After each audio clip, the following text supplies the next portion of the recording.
to the. Oh, that sounds official. It is. Good afternoon and welcome to Straight Talking with Kelly, where real conversations happen.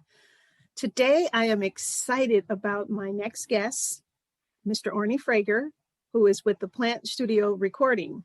But before I introduce you to him, I want to tell you a little bit about his background, okay? So I'll have to read this a little bit. So Arne has led a prolific career as a recording engineer, producer, and studio owner, working with a huge gamut of musical greats from across the stylistic continuum. Count Basie, Ella Fitzgerald, Joe Pass, Claire Fisher, Paul McCartney, Santana, Michael Jackson, Prince, and many more. He also signed and produced the first album for Beyonce and Girls' Time in the early 90s at the Plant Studios. He also owned Spectrum Studios on Venice Beach from 73 to 82, Mars Studios in Hollywood from 82 to 83, the Hollywood Central Studios from 84 to 86, and then most recently the Plant Recording Studios from 1988 to 2008, and now he's with his own The Plant Studios record company. Before I introduce you to him again, I want to actually walk down memory lane to let you know how instrumental Arne was in my music career. I met Arne when I was actually the receptionist at KKSF Radio. He actually came into our studio to meet with Tim Pozar, who was our engineer. And so while he was waiting for Tim, he decided to come over and start talking to me. So we started talking about music. He was telling me about he had just finished up some Gerald Levert record he was working on. And just, every time he would come, we'd talk about music. And then one day he says, you know what? This isn't all you do. He's behind, sitting behind his desk as the receptionist. And I was like, you're right. So then he says, one day you're going to come work for me. And I said, oh, yeah. I said, why would that be? He says, because I'm going to buy the Plant Recording Studio. And I said, yeah, well, when you do, call me. Okay, lo and behold, not long after that, I get a phone call. He purchased the Plant Recording Studios and history was made. I told Arne I wanted to be an image consultant to dress artists for their album covers and videos. Why did I tell him that? I wasn't ready. At least I didn't think I was. Because the next thing I know, he had Michael Jeffries call me, who was actually working on his debut album that was being produced by Jimmy Jam and Terry Lewis. And at the time, they were the hottest producers going. Can you believe that's how I got introduced as an image consultant? And as you know, I teach it now at City College of San Francisco. So that's how Mr. Arne Frager was instrumental in my career. So Mr. Frager, welcome, welcome, welcome. How are you? I'm good, Kelly. It's great to see you today. Thank you. Thank you. So now, Arne, you have such an illustrious career, and I just touched on a tad bit of it. So I'd like for you to tell the audience, how did you get involved in the music industry? And then also make sure that you include how you ended up working with Beyonce when she was like 13 years old. Well, I was fortunate in that my mother was very encouraging of me as a musician. I started piano lessons at the age of 5. Okay. Because I was a rather unruly child that they couldn't tame, they told me, until they discovered that I loved music. So they started me on piano lessons, and I studied piano from the age of 5 until the age of 18. And then I switched, as my main instrument, I switched to studying the string bass, the upright bass, when I was 12. So I have been a musician since I was very young, and starting as a teenager, I started playing the bass in popular bands, different kinds of music of the time, blues, jazz, and pop music. And as a piano player, it was really easy for me to adapt to being a bass player because the bass is basically the left hand of the piano. And I was already, by the time I studied bass, I was already a pretty accomplished pianist, and my parents thought I was going to become a concert pianist. But when I went to school, I was very interested in technology, and unfortunately, I I was so good in physics and math that I wound up being an electrical engineer in college. I say unfortunately because when I think back on my life, I would have rather continued as a performer in a band, which I eventually, in my late 20s, I was had given up on playing music as a career, and I was in the field of computers and selling computer systems because I got my degrees in college in the electrical engineering and computer science field. But in my late 20s, I realized that I was not satisfied being in the computer field. I really wanted to be in the music field. So I just dropped out completely of the career I had and moved with my band to LA and Venice Beach to try and make it as a bass player in a Mahavishnu orchestra kind of band. It's a fusion rock jazz band. And the band was called Spectrum. And we were encouraged and signed by a producer whose name was Bumps Blackwell, who was the producer and manager of Little Richard and Sam Cooke. Oh, wow. And was well known in the world of R&B and gospel because he had in his band Jimi Hendrix and Quincy Jones were in the Bumps Blackwell Orchestra. That's exciting. So in the early 70s, we staged a concert, and Mr. Blackwell came and said, well, I think your band deserves a record deal. And he signed us to a record contract, and we went to LA to make it.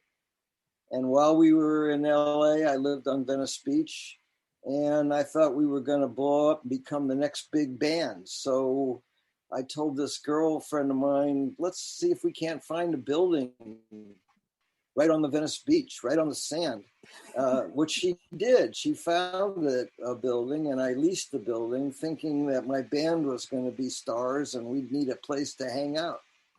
And of course, the plans you make when you're having dreams of grandeur, it didn't work out. The record didn't really do anything, and the band went their separate ways. Although it was a pretty good band, we went our separate ways, and there I was stuck with this building. And I thought, well, what am I going to do with this building? I want to be in the music business. So I went around Hollywood and asked all the people if I could start a recording studio on the beach.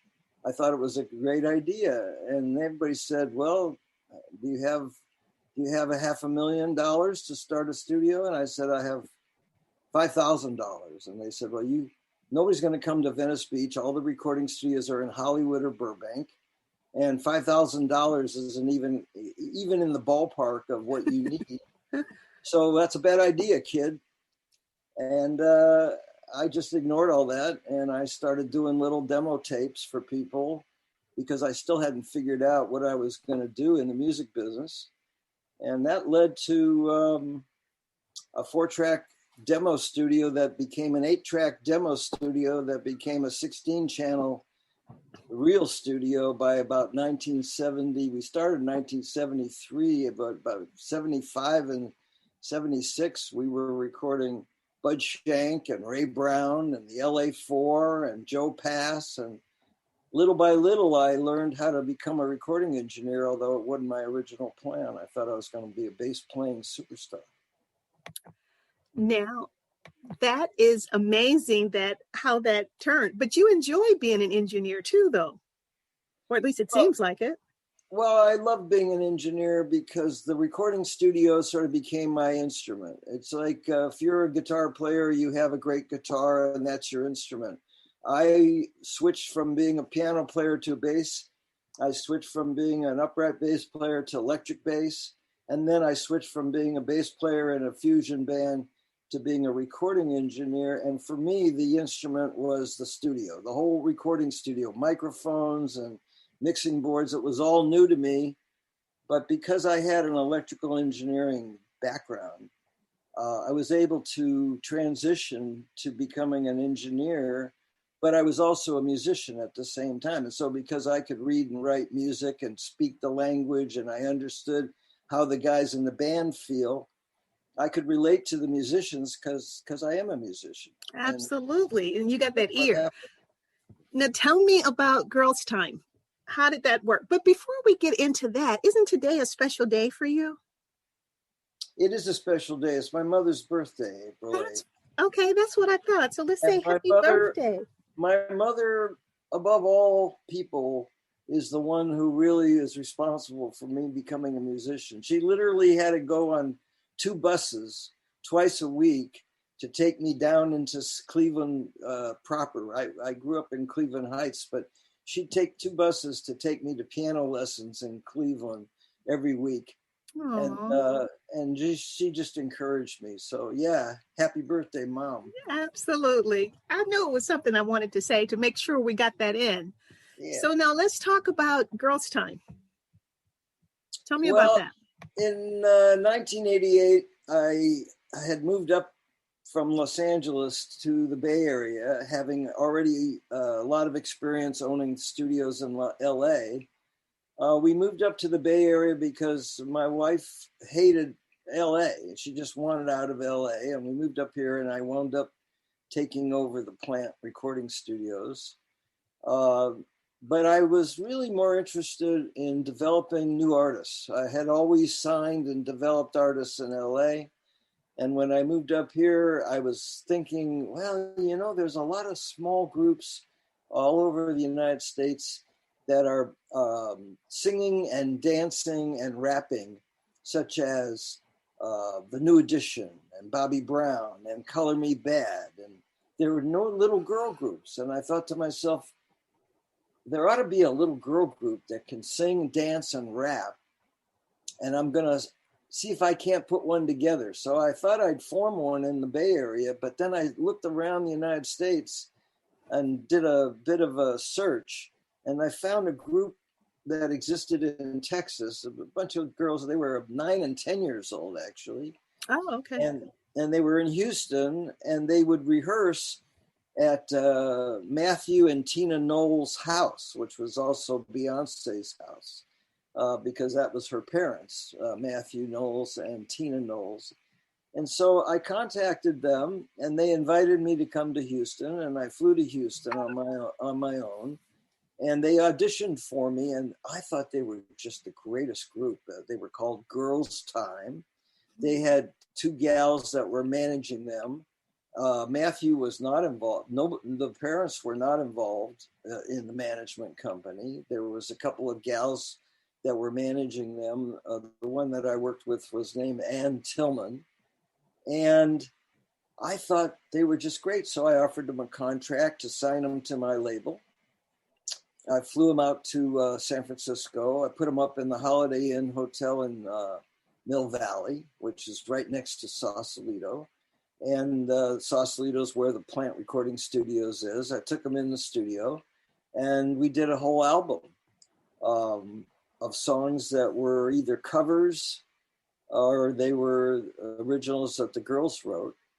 And one of the things that happened during the course of the production was that Beyonce wasn't originally the lead singer in the group. The lead singer was a girl named Ashley.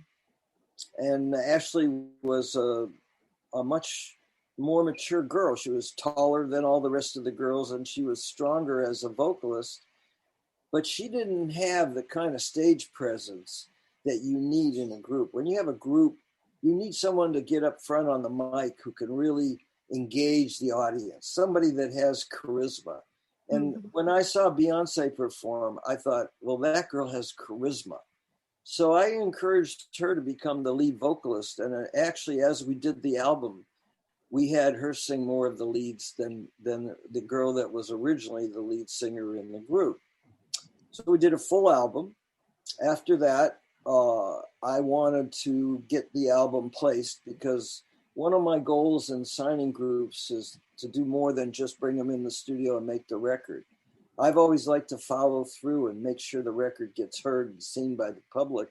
And the way to do that back in 1990, unlike today when you can release a record yourself and have it heard and seen, back in those days, you had to go to a major label and get it released through Columbia or Warner Brothers or Elektra, some label that had marketing clout and could get that record on the radio.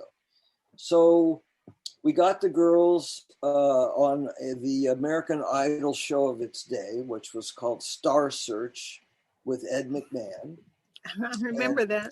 I got them on that show, and Girls Time performed on that show. And unfortunately, it was a great disappointment because they didn't win, and the group they were competing against won over them. And really, everyone who saw the show thought the Girls Time should have won, but they did not win, and they were very disappointed. I also sent the tape that I had made of their album to Prince, because I had a relationship with Prince. I was working with him in the recording studio every month. And so I said, I know you started your own label. I wonder if you would consider these girls. And he called me on the phone and said, I love the tape. I love these girls. I'll sign them to my label. So that was very exciting, although nothing happened. Unlike some other fields where people tell you things. In the music field, people tell you things, and sometimes it happens, and a lot of times it doesn't. You know, Prince was a touring artist who had plenty going on in his life. And he had, at the time, he had Shaka Khan signed to his label. He had Larry Graham signed to his label. And I think he just had more on his plate than he really could handle. But I was very excited. The girls were very excited about getting signed to Prince's label. That didn't happen. Star Search didn't happen. And the third thing was, there's a gal named Suzanne DePass who told Berry Gordy, you got to sign Michael Jackson. Right. She was the gal who really advised Berry Gordy to sign Michael Jackson when he wasn't that impressed with the Jackson 5. And at the time that I was in touch with her, through a girl that worked for her named Ruth Carson, Ruth was to head up the management division for Suzanne DePass's company, and she had just produced a TV series called Lonesome Dove. And so at that time, Suzanne DePass had transitioned to becoming a very big deal in Hollywood as a television producer. And the fact that they were going to sign the girls as a management company was a very big deal. And that didn't happen because Ruth Carson got offered to be the VP at Sony Music in New York, and she took that job. So we had come very close to getting a major deal for the girls. We didn't get. We shopped it to Sylvia Rohn at Elektra. They signed the girls to a deal and had a producer do some songs. And then when they had a whole album done that they thought were going to release on Elektra, they dropped the girls. Aww. So the Girls Time had a lot of disappointments that led to them breaking up. And of course, the next group was called Destiny's Child. Hey, history was made. History well, at least you had your hands in it. You had your hands in it. Well, now, tell me, I was involved. That's exactly, for sure. Exactly. Now tell me this. I know the history of the Plant Recording Studio, but our audience doesn't. So maybe you can kind of let them know how the Plant Recording Studio was one of the world's most famous recording studios in the world. And you owned it from 88 until 2008, like 33 years. So talk about a little bit about the history of the plant and then some of the people that have recorded there, because I know Rick James actually used to live there. So talk to us about it. Give us some history. Rick James and also Sly Stone. Stone had a bedroom in the building. The record plant, Los Angeles, was the king of recording facilities in LA, which, as you know, is Recording Central. Yes. And in the 70s, in the early 70s, there was this stage of independent recording studios where everybody wanted to get away from the centers. They wanted to get out of New York, or they wanted to get out of LA, get away from the record companies who would drop in on the sessions, or get away from their families who would drop in on the sessions.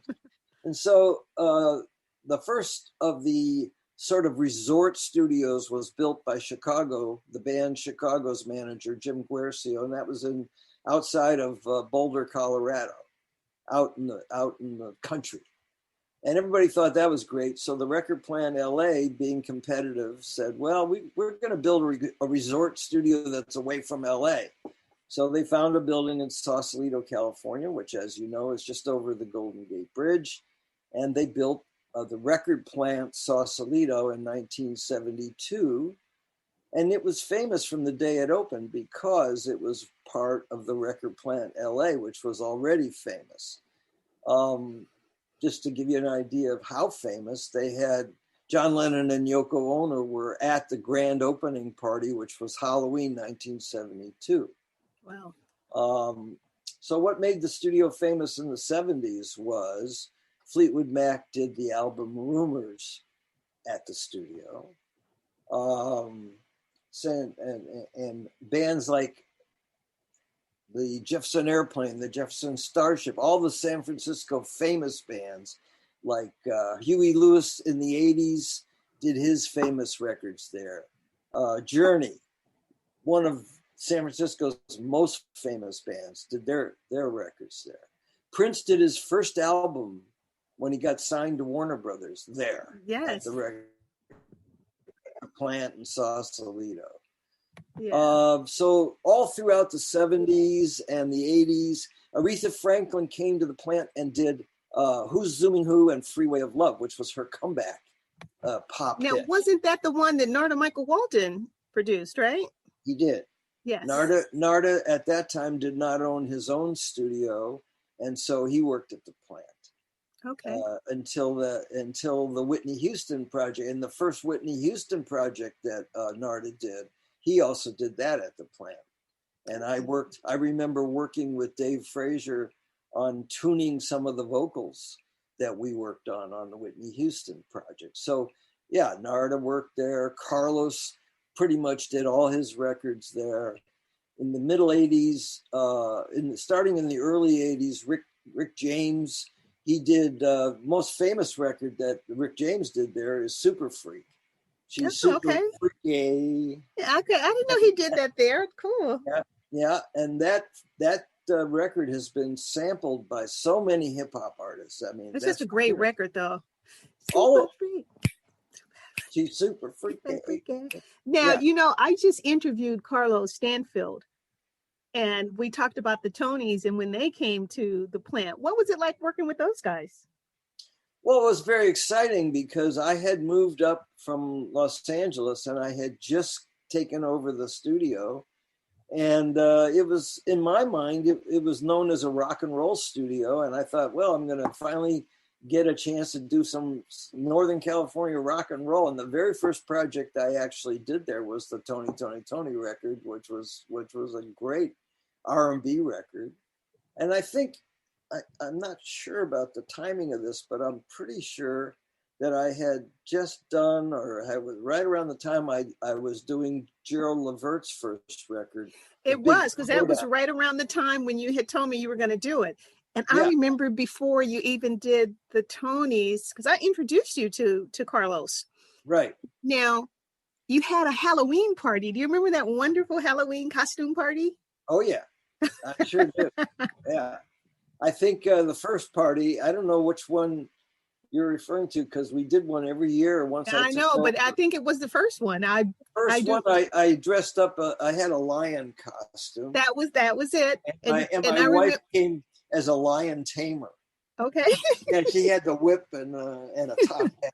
It was pretty funny. Yeah. Yes, I love that. I opened up because the people in the city were so interested in what was going on in this building that had Carlos Santana and Too Short and E40 and all these Rick James and Sly Stone. So once a year on Halloween I would open up the doors to the whole city and invite everybody. Yeah. And we would have, we usually had maybe 20-30 people in the building. We'd have 400 or 500 people come to that Halloween party every year. It was they were wonderful.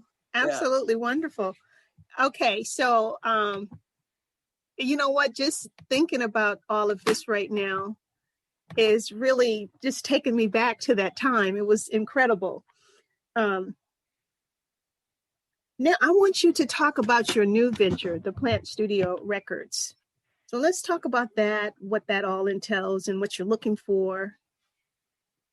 Well, the idea of starting the record label came to me from a friend who had finished on his own a beautiful classical album. And the irony of this first release on our label is that although my background as a piano player is classical music, and I studied classical music and I grew up with it, in my professional career as an engineer and a producer, I hardly ever worked on classical music at all. Mm. All my records that I've done are either R&B, pop, or rock, almost entirely. And then my first 10 years in the business, I did jazz albums, almost exclusively. Well, on Venice Beach, I did jazz and R&B. So for me to have released as the first record on the Plant Studios Records, the name of our label, I call it the Plant Studios Records, as opposed to the Plant Studios Records. The reason I call it that way as a verb instead of a noun is because that's what we do at the Okay, plant. record. Okay. We make records and we record. And so I wanted to emphasize that. But the thing about the label was a guy had this beautiful classical album. He's a virtuoso banjo player, but he composes classical symphonies. And he wrote a symphony for banjo and orchestra. Then he went over to Prague and he recorded it with the Prague Metropolitan Orchestra. His name is Tim Weed. And Tim's a Marin County guy who lives in Ross and who is brilliant musician and composer. And when he played me this piece of music, I said, well, this is such a beautiful piece. He said, but I can't figure out how to get it seen and heard by the public.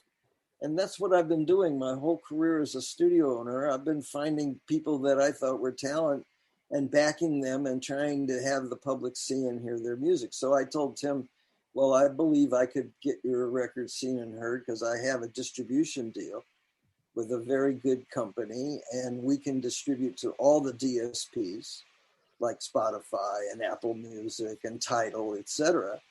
So we released this record, and then I realized that having a label was a most direct continuation of what I've been doing my whole career as a studio owner and engineer, which is finding a new act that has great new music and placing it.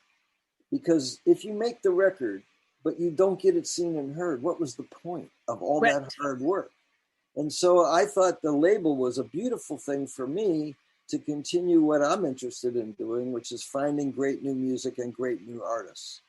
And so I started the label, and we are now in production with our second and our third artist on the label. We started with Tim Weed's record. It's called Light and Dark.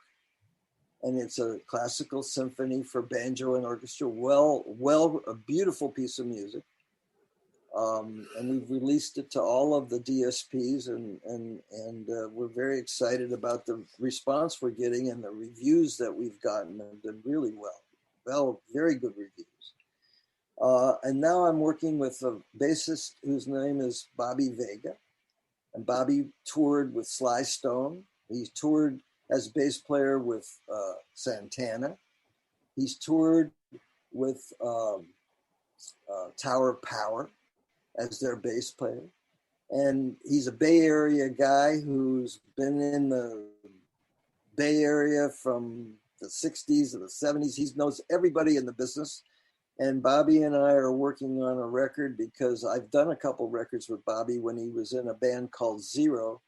But what I didn't know is that Bobby's a composer as well as a bassist, extraordinary bassist.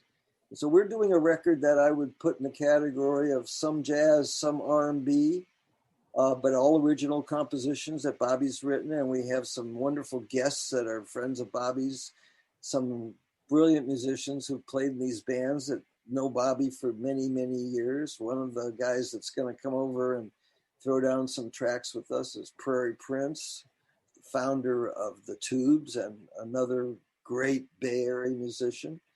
And so we're going to have some luminary guests, some great guests, musicians on Bobby's record. And that'll be the second album we release on the Plant Studios Records.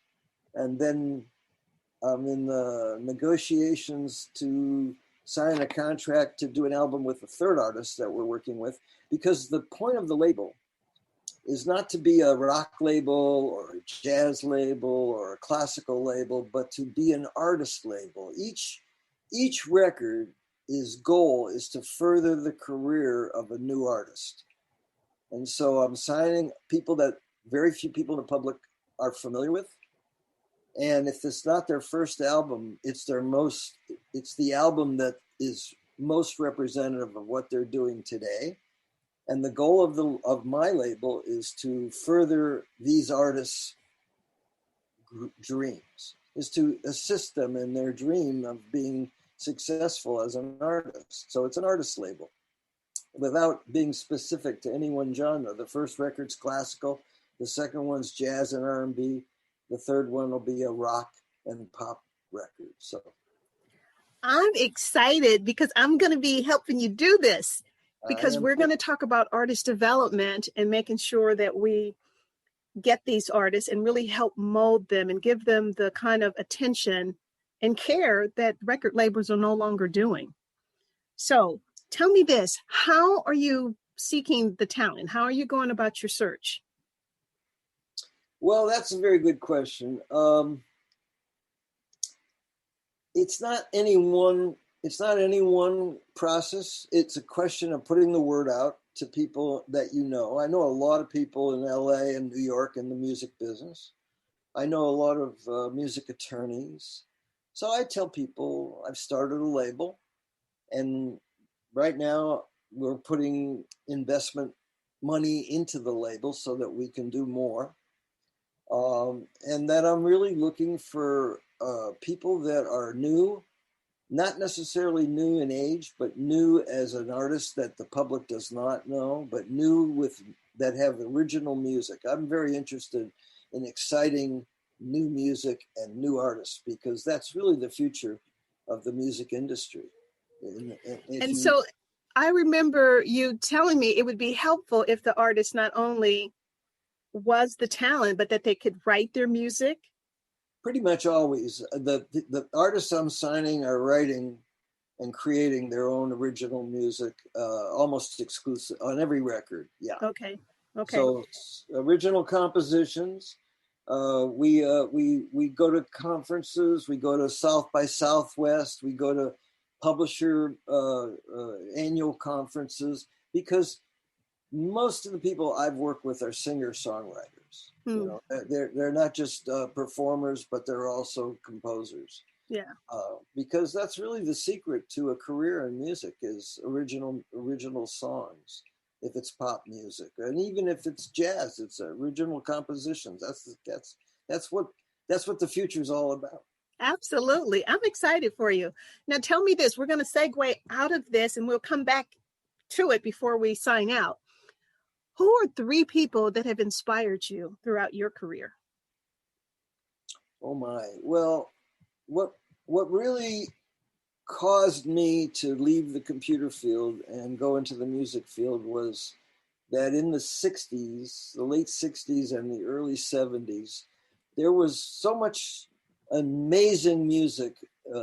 In the case of R&B, I was a huge lover of Motown and Atlantic. And I was terribly influenced by Stevie Wonder and Michael Jackson and the Four Tops and the Spinners and all the early Motown stuff, which has just recently made a comeback with a band called Silk Sonic. Bruno Mars. I don't know. Have you heard Bruno Mars' new single? Yes. Is it not wonderful? Yes, he's quite talented. Got to give him up. Give it up for him. Not only is it a great song, but the performance they did at the Grammys, this is like early 70s or late 60s Motown. And I love that music. So I was very influenced by the music of Motown. I was also very influenced, even before that, by people like Jackie Wilson and yes. The very early R&B was just, just so great. Yes. Oh my goodness. And Sam Cooke, a big fan of Sam Cooke too. So a change is gonna come. There is no other song like that. No, there was no other artist like Sam Cooke. Oh, man. Died too soon. So the 60s in rock as well, the Beatles, the Rolling Stones. I mean, all of these kinds of music made me just realize that what in the heck am I doing selling computer systems when my heart is in music, and I'm just so taken by all this. I've got to do this. It became by the end of the 60s and the beginning of the 70s, when Mahavishnu Orchestra came around and Chick Corea and Fusion, I just realized that I was going to hate my life unless I went into music full time, and that's really what happened. That's So beautiful. that's what influenced me more than anything else, was the greatest music of the 60s and the 70s, I would say, and even in the 50s. Yeah. Oh, yeah. Oh, absolutely. Carlos and I just did this whole thing about that very same music. Now, looking back over your life, now listen to this, looking back over your life, what would the 9-year-old Arne say to the adult Arne now? Well, I never envisioned that I would make my whole life and my career doing music. But when I turned 30, I promised myself that if I was going to try and make it in music, I was going to be on the side of making music as opposed to being in the business. Because I have a business background and a sales background. But I didn't want to be in the business side. I wanted to be right at the front lines of making music. And I would say, the 9-year-old would say, well, you had a dream and you actually pulled it off. You did it. You spent almost every day of your life in a studio, sitting at a mixing board, recording music that went out to the whole world that millions of people heard. And I'm proud of that. I'm proud that dream, you have dreams and you don't expect they're really going to happen, but when they do, you feel really good about it. Yeah, it's wonderful. It's absolutely, I love seeing you get jazzed about all of this.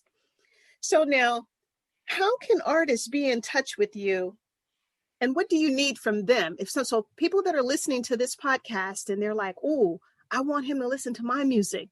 What do they need to do? How do they reach you? Well, you can reach me by sending a letter by email. It would be info@theplantstudiosrecords.com.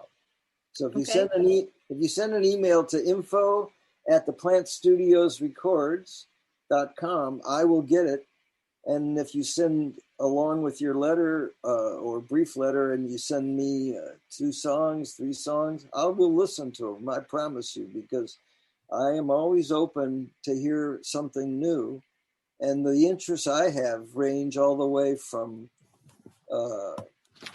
D'Angelo and Tony and Raphael Sadiq. By the way, Raphael Sadiq, our boy, he just wrote that song with Andra Day for the new movie about Billie Holiday. Well, he also was a part of the Aretha Franklin program as well. He's quite the talent. Busy guy. Do you know that Ray has not only an artist deal on Columbia Records, but he has a deal as a producer and as a deal as an artist. That's a very rare situation. I'm very proud of him. That's beautiful. Beautiful. Yeah, it's great. Really, really happy. Yeah. Yeah. So now I got to get you back. I had promised Carlos that we were going to all 3 do this together at one point. Let's do. Yeah, I think it would be fun. So, Mr. Frager, thank you so much for taking out the time to be on Straight Talking with Kelly, where real conversations happen. It has been such a pleasure, and I will look forward to seeing you soon. Well, I look forward to the things that we're going to do going forward to make some wonderful things happen for some great music. Absolutely. You know what? I am so jazzed and stoked, you guys, to see Arne and I come back full circle again. I keep having these full circle moments in my life that is just mind-boggling. So I'm happy that we're back together again. And this time we're going to really make some serious music. I'm excited. It's going to be great. It really is. I'm excited. I think so too. Yeah, I think so too. Say hi to Carlos for. I will. Take care. Bye, Kelly. Bye-bye.